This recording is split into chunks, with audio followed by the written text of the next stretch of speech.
Well, I did it again, BookTube. I bought more books, and so I'm going to show them to you. I'm thinking of dividing it up into 3 videos based off of roughly subject matter. So I have classics, which will be this video, and then I'll divide it into nonfiction, which will be the next video, and then the third video will be fiction that I got. I got a lot of fiction this time around, but it'll be with the twists. So you'll have to wait until that video comes out in order to see that twist.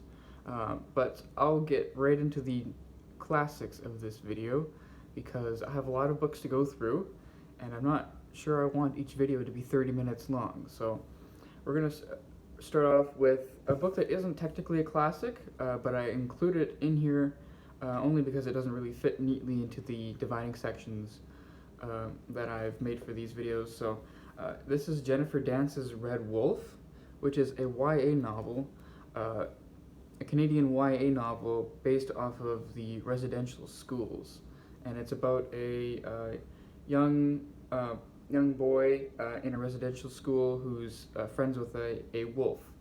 What is that? A boy named Red Wolf, and he pairs up with a wolf, and they become friends. I think the wolf's name is Crooked Ear, and they become friends, and they're like trying to flee the residential school system, which has gotten lots of news in Canada the last few years. Thankfully, this book predates that, so it's not based off of current events, kind of trendy, taking advantage of trendy social justice topics. This was published in 2014, and the reason why I picked this up is because this is actually taught in schools now in Canada, at least in some of the classrooms that I've seen. So I've never read it myself, but it's a short little book, and I'll give it a go and give that a read. Then this one, it is classics, this video, but not all of them are going to fit neatly into that category, as this next one technically doesn't either. It's a work of historical fiction by Taylor Caldwell, Dear and Glorious Physician. This is her historical novel on Saint Luke, which is, we know as Luke as the writer of the Gospel of Luke, and she takes that as her subject matter, or takes that character as her subject matter for a historical novel. And in this little mass market there with the image that wraps around there. And that's really all I know about it, other than the fact that she doesn't call the character Luke right away, she calls him Lucanus. So there's a historical novel for you. We also got a few more historical novels, and then we got a little bit of science fiction, and then we get fully started on the classics. But I consider these historical books somewhat classics in their own right, in their own genre. This is The Cruel Sea by Nicholas Montserrat. This is a book that has been recommended by Steve Donahue many times on his channel. So I found a nice Penguin paperback, and I picked it up. And what's interesting is that it kind of goes with the next book too, which is Patrick O'Brien's HMS Surprise. This is his third book in his Aubrey and Maturin series, which is like 20 books long, historical fiction in the Napoleonic era, following Aubrey and Maturin on their seagoing adventures during that era. This is the third book. I have the first 2, but have not read them yet. I've actually at the one of the used books, or at least the thrift stores that I went to, where I picked a lot of these books up, they had a lot of the books from the series, but they were all much later. They were like, I think numbers 11 to like 18 or something. And I'm not going to pick up the entire series if I have not even read the first book, so that didn't make sense to me. But picking up the third one, I felt like it made sense, especially since the cover of this one is very nice.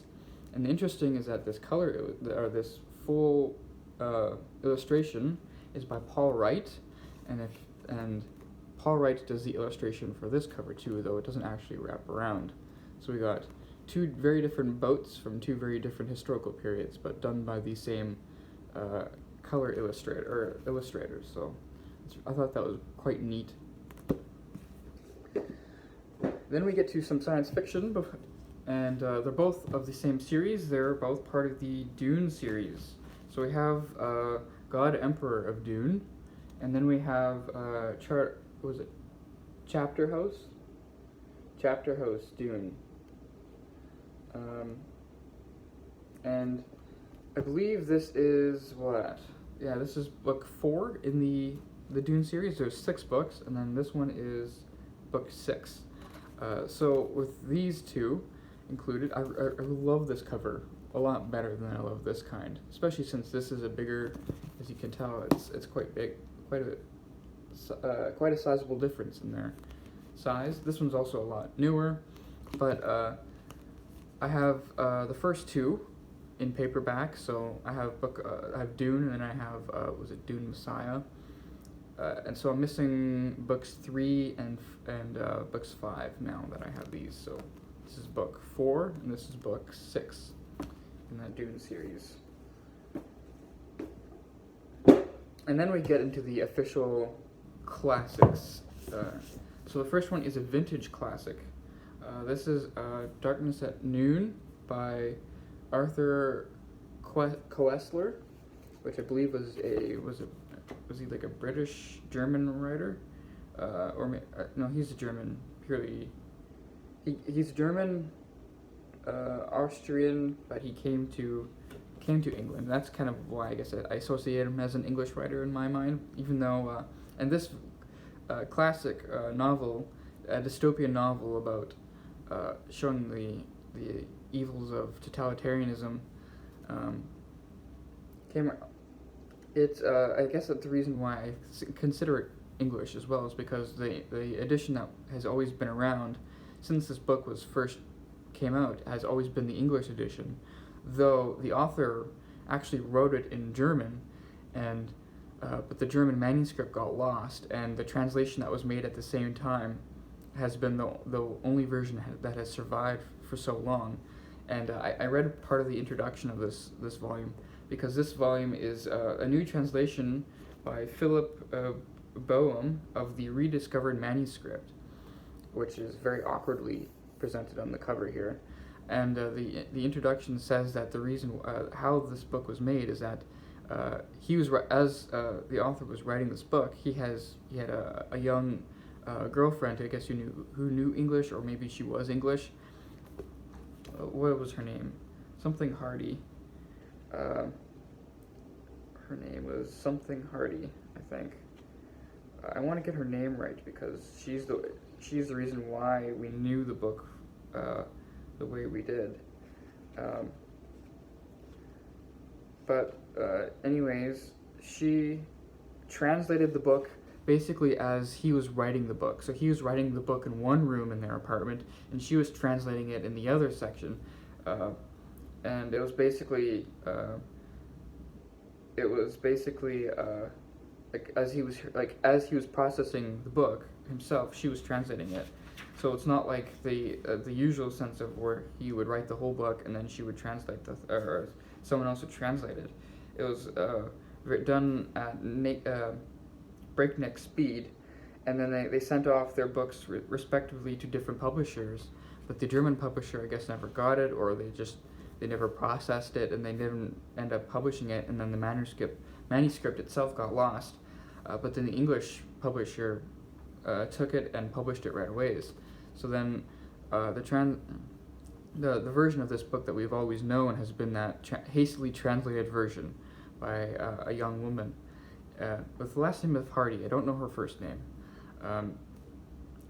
I should have picked that out of the introduction here before I did this video, but anyways. And then this only within like the past 15-20 years, the manuscript was not found, but in the sense where you actually found the manuscript, but it was like a film version or whatever they call it, where it's like a lot of the German classics were smuggled out of the Soviet Union the similar way, where the manuscript itself was not taken, but it was like the almost like pictures of the manuscript. There's a term for it, but like pictures of the manuscript, but on like a roll of film, and then you have to like use a certain machine in order to like magnify the image so that you could actually see the page. I'm not sure what the term of that is, but I'm sure those who know what I mean know what I mean, what I'm trying to refer to by that. But anyways, that's what they found. They found that the German manuscript in that film version, and that's like what this edition was based off of, translated from back in 2019. So it's actually fairly recently, in the last 6 years. And then we get to an Oxford World Classic. This was one I've never actually seen before, so I was fine to pick it up. It's Oriental Tales, and it's tales that, well, I'll read the description on the back. It gives more of a historical background for these, with the justification for these tales. The appearance of a translation of the Arabian Nights entertainments early in the 18th century accompanied a fashionable taste for Eastern artifacts and decoration, and introduced into the English literary tradition what was soon to prove one of its most versatile forms of prose fiction. Set in moonlight seraglios and peopled by powerful sultans, mysterious veiled women, and threatening genii, the Oriental tale was a colorfully diverse and highly influential form of writing in 18th and 19th century England.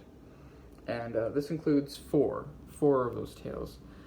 John Hawksworth, he writes Al-Moran and Hamet from 1761. Francis Sheridan writes the history of the Nurjahad in 1767. Clara Reeve writes the history of Shiroba, Queen of Egypt, in 1785. And then Maria Edgeworth writes Murad the Unlucky in 1804. And it's a short volume, but it includes those four tales. And in my own idea, I kind of take this as a supplementary volume, because usually in Oxford World Classics they have like, this is what would be like an author bio, but here instead they just have a further, much more, twice as long description as they do on the back here about the popularity of Arabian or Oriental tales. And it says that these works similarly demonstrate the capacity of the Oriental tale as a literary form in its own right, in a way not necessarily in evidence to those familiar only with the philosophical satire of other Eastern tales, such as Samuel Johnson's popular Raselius from 1759, or the highly idiosyncratic and imaginary version of William Beckford's Vathek from 1784. So the mention of Samuel Johnson's work and William Beckford's work thinks that I should read those two books alongside this, maybe in chronological order in the term of publication, and see just how the literary tradition of the Oriental tale kind of developed, and how that took off as a popular form of fiction. Because I'm sure Gothic tales have picked up a lot from that as well. Because I had to read Zofloya, I believe, is the book. I don't forget the author, but it was from the early 1800s, like 1806 or something. I had to read that for a class, and it was a Gothic tale, but it had a lot of the Oriental trappings to it. So, anyways, we have another Oxford World Classic, but the modern version. This is the Book of Marjorie Kemp, and this is a translation by Anthony Bale. And I believe this is a medieval autobiography almost. One of the few works of women in the early literary canon of the early Western canon, by Marjorie Kemp, who had like spiritual. This is like her book of like encountering spiritual visions and dreams of such, and she had a family and lots of children, but then I think she ended up leaving all of that to become a mystic or some kind of nun, but she did that in order to go on pilgrimages, so she wasn't just like confined to a some kind of whatever you call it, like an abbot or whatever. She was, or to a monastery, or whatever the similar term is for women when they, for nuns. But she went on pilgrimages all over Europe and all the way down to Jerusalem, which is why this volume actually helpfully includes a map of her travels, I believe. Yeah, here it is. So, includes a map too, pointing out a lot of her own travels all across England, but then across Europe as well. So, that's really all I know about this work, but I'm glad to have a modern translation of it. Then we get to a Russian classic. This is The Master and the Margarita. This is by Bulgakov, and this is translated by Mura Ginsburg. This is, I believe, is one of the, either this was the earliest translation of this work in English, or it was one of the earliest, because I believe this translation is from the 50s. No, I'm wrong. 1967. So maybe this wasn't the earliest edition, unless it was originally published in the 60s, which actually it could very well be. It looks like it actually might have been. But anyways, it's a bit of a waterlogged edition, so it's a bit tough, but I got it very cheap, and I do have a translation of this. I have the Pivar and Volkonsky translation in the Penguin Classic. That's all I have of theirs. But I like having multiple translations, as you should be well aware, watching my channel so far, so having another translation of this is always fine by me. Now we get to my other stack of classics. Then we have a vein of Penguin classics, starting with Plato's Symposium. I did read this last year, but I read it in, what was it, the W.D. Rouse translation in the little Signet Classic Dialogues of Plato volume. That's a translation, I think, from the 50s or from the 30s even. Actually, I think it's from the 50s, but I'm not totally sure. But this is the Penguin Classic single volume. This is translated with an introduction and notes by Christopher Gill. I almost thought about leaving this behind, but then I saw that it was a fairly modern one. It's published in 1999, so fairly recent translation.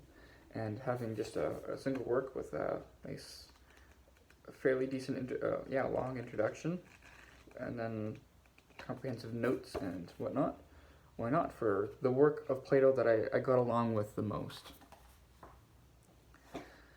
Then we come to a Icelandic saga, which a name which I can't pronounce. Maybe I should try it just to amuse you.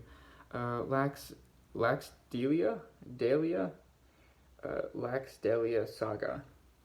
And the reason why this one intrigued me, though I do pick up Icelandic sagas when I can, even though I have not actually read any of them yet.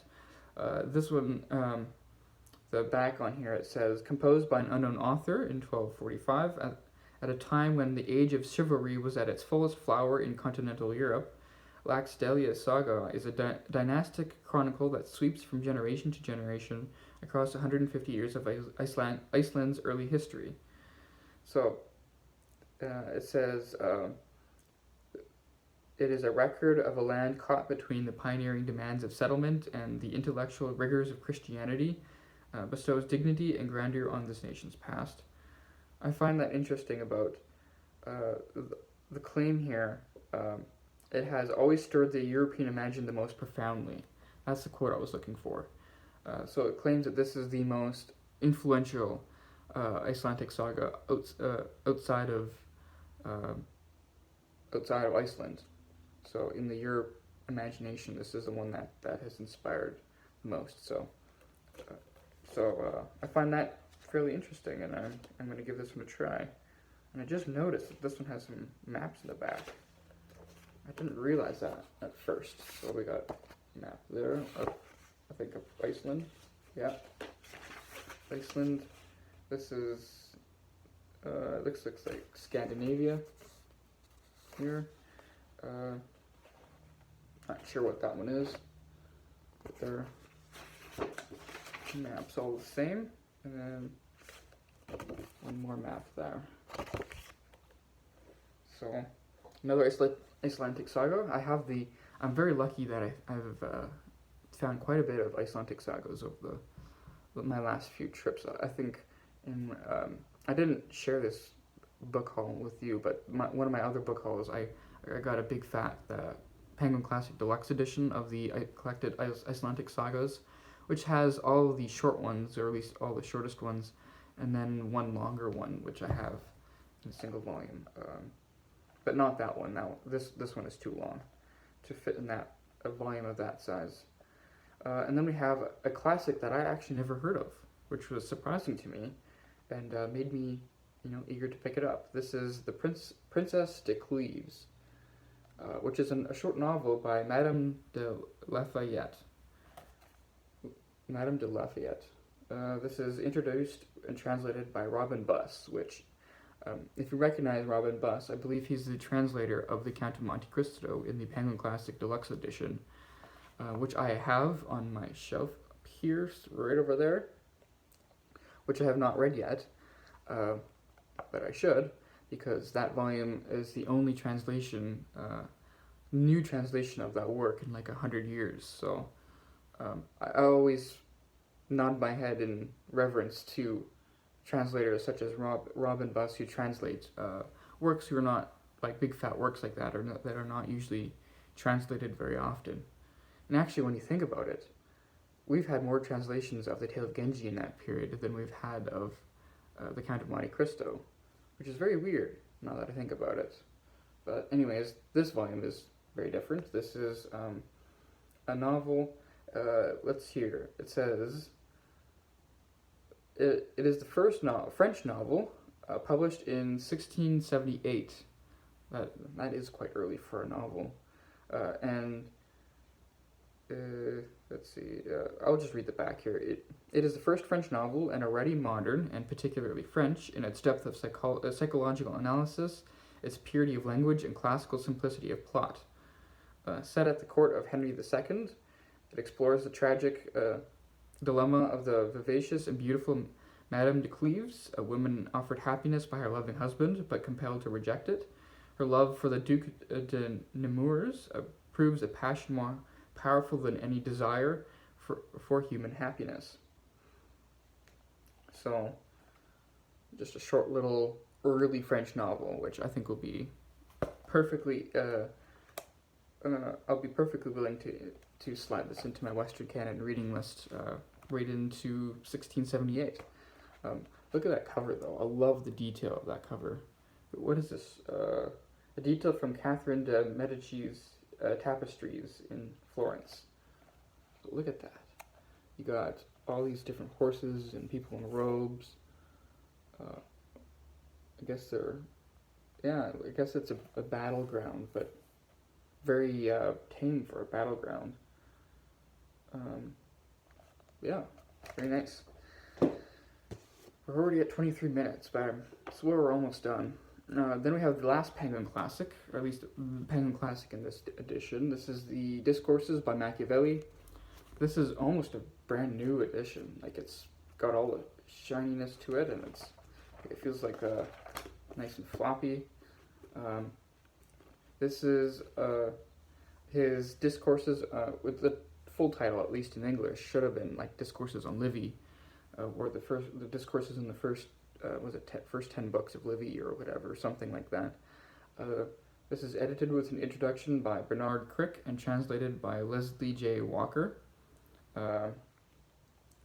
And this is basically an extended exposition of his own political ideas, usually which should be read in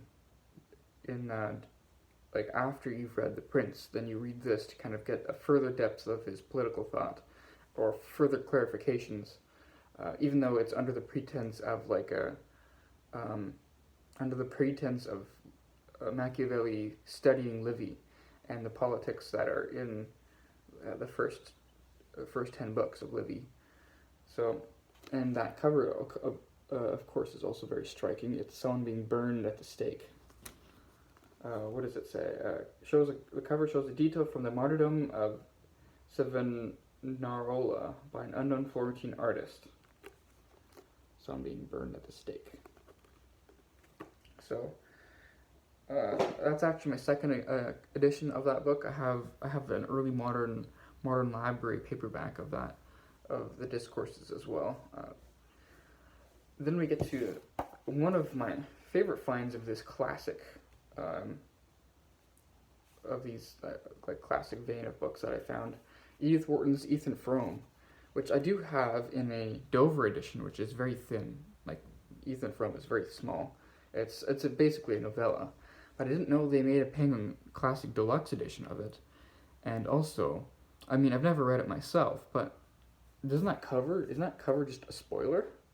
I mean, look at that. It's two people lying around. I mean, that might be considered sensual if it wasn't for the blood that kind of speckles around. Oh yeah, the blood that speckles around here and there and there. And the hand there's got some blood on there. So that just seems like a spoiler to me, even though I've never read this. But then it's got the classic, designs that come from the Penguin Classic Deluxe edition. The cover is done by Jeffrey Brown, so this is all. We've got some comic panels on the French collapse here, but I don't know. People who if you've read this before, tell me if that's a spoiler. I do. And this came at the perfect time too, because I've been wanting to read some more Edith Wharton. So, and then we come to another. This is a Hackett version of Homer. This is Homer's Odyssey, translated by Stanley Lombardo. I have the Stanley Lombardo Iliad, which I found used. It's sitting on my shelf over here. Finding both of these has had me consider, like, should I reread Homer this year? But I don't know if I will, because I've been going very slow through the Greek classics as it is, and just going back to read Homer, fun as that would be, just seems counterproductive at this point.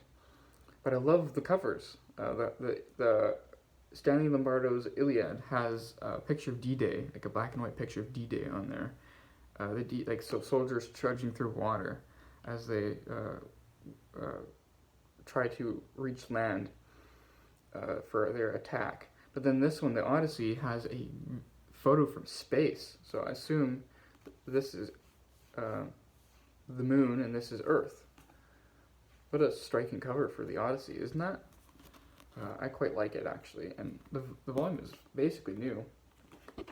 So there's no notes or anything, no annotations in here, I should say. There is notes done by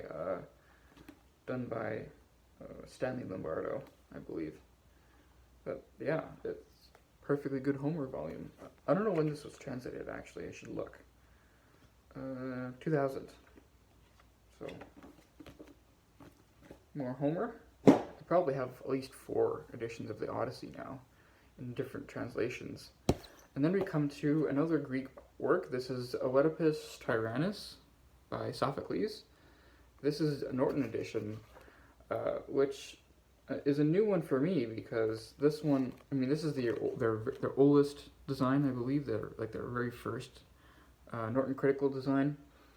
But they don't include Sophocles' plays together. There's 2 more. There's Antigone and Oedipus Rex, that are kind of usually put together with this play. But this one here is just, Oedipus Tyrannus together, or single in one volume. So even though it's fairly short, the play itself is like 30 pages in this volume, and the rest is all the critical material.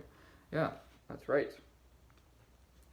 This is, let's see. There we go. So this has the introduction and the play, and this is all the extra material that you get in this volume.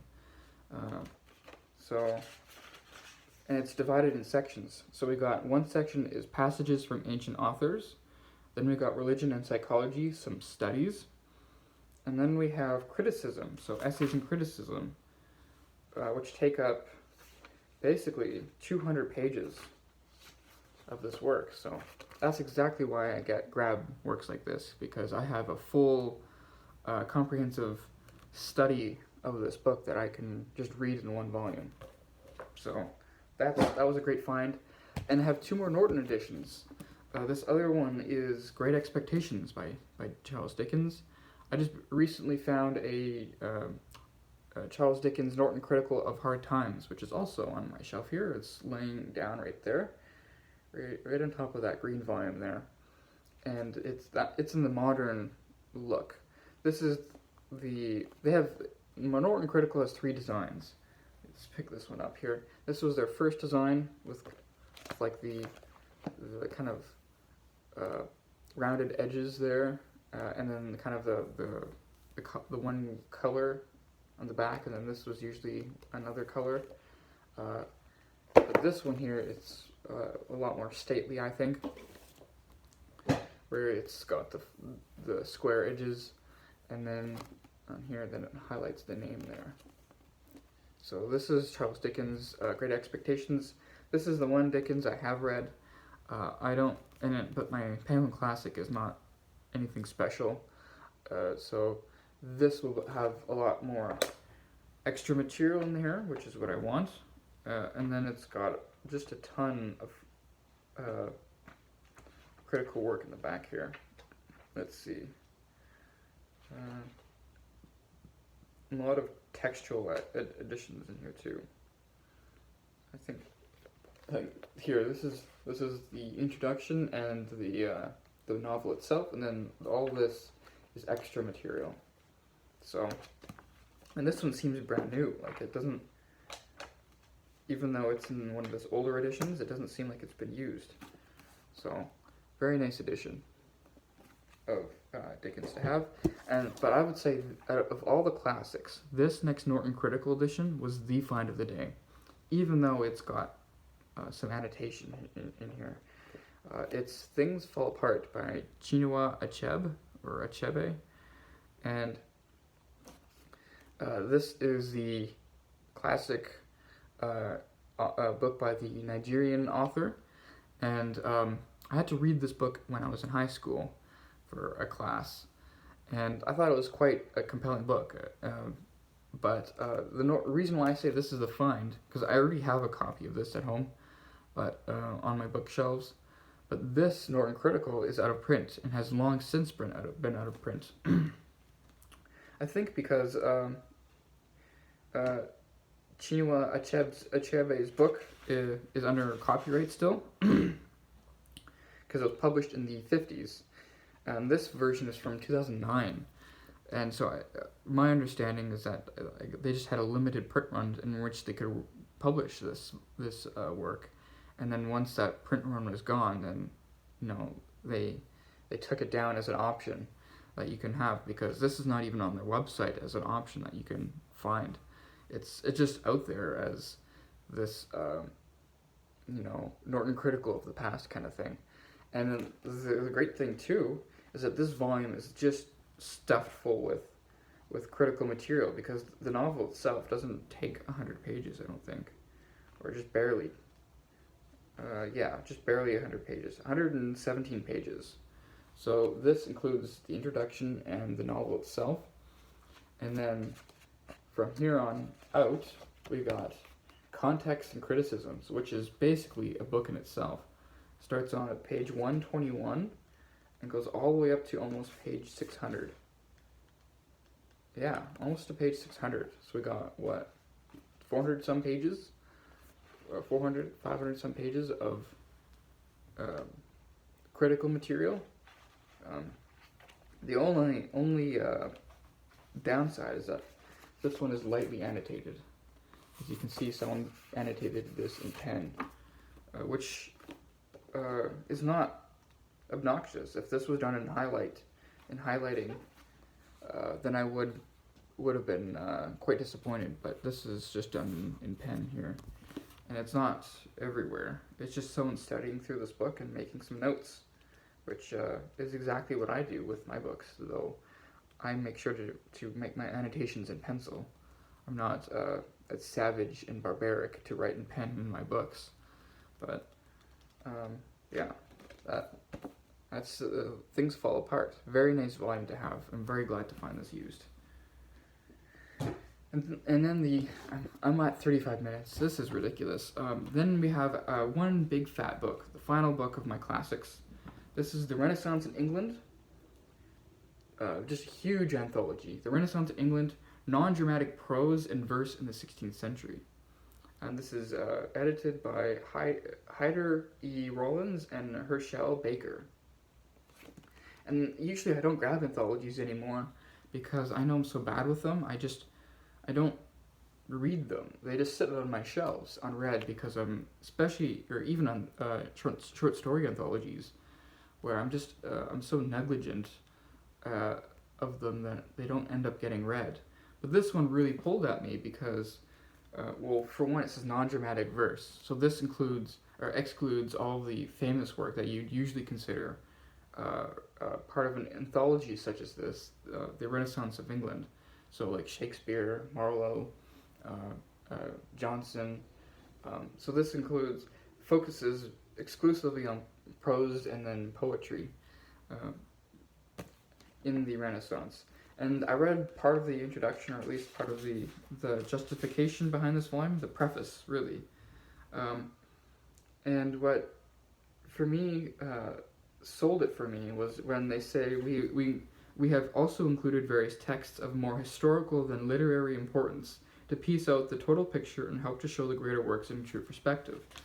And that means that most of this table of contents here, which is quite big, as you would imagine, because it's quite thick, but it's also enormous in its size. The Penguin Classic volume here, look at that.